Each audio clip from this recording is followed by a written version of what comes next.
વિદ્યાર્થી મિત્રો, આજે આપણે નીટ વિશે વાત કરશું. નીટનું રિઝલ્ટ ડિક્લેર થયું છે તો કેટલા બધા બાળકો વિચારી રહ્યા છે કે હવે મારું રિઝલ્ટમાં શું આવશે, કારણ કે લાસ્ટ યરના રિઝલ્ટની અંદરમાં 720 માર્ક્સ મેળવનાર 90 જેટલા વિદ્યાર્થી હતા. તો આ વખતે કટ ઓફ ક્યાં અટકશે? તો જરા ચિંતા ન કરશો કે આ વખતેનું ઓવરઓલ કટ ઓફ બહુ જ નીચું આવવાનું છે. કઈ રીતે આના માર્ક્સ કાઉન્ટ થવાના છે, કઈ રીતે ગુજરાત ગવર્મેન્ટની અંદરમાં તમારું મેરિટ આવશે, તમારો એર રેન્ક કેટલામો છે.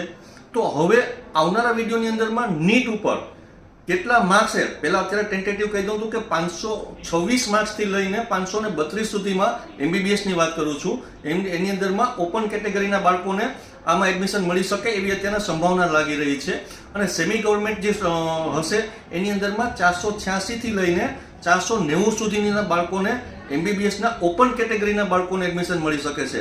તો તમે તમારા આની અંદરમાં તમે કાઉન્ટિંગ કરી શકો છો તમારી કેટેગરી વાઇઝ કે તમને કઈ કોલેજની અંદરમાં તમારું એડમિશન મળી શકે છે. સેમી ગવર્મેન્ટની ફી હોય છે 4.5 લાખ રૂપિયા પર યર હોય છે. તો તમારી ફાઇનાન્શિયલ કન્ડિશન પણ તમે વિચારી લેજો અને પછી યોગ્ય નિર્ણય લેજો. આગળની કેટેગરી જાણવા માટે કે કઈ રીતે મને મળી શકે છે તમે મને કોમેન્ટ્સમાં મને જણાવી શકો છો. હું તમને જરૂરથી રિપ્લાય કરીશ. Thank you so much.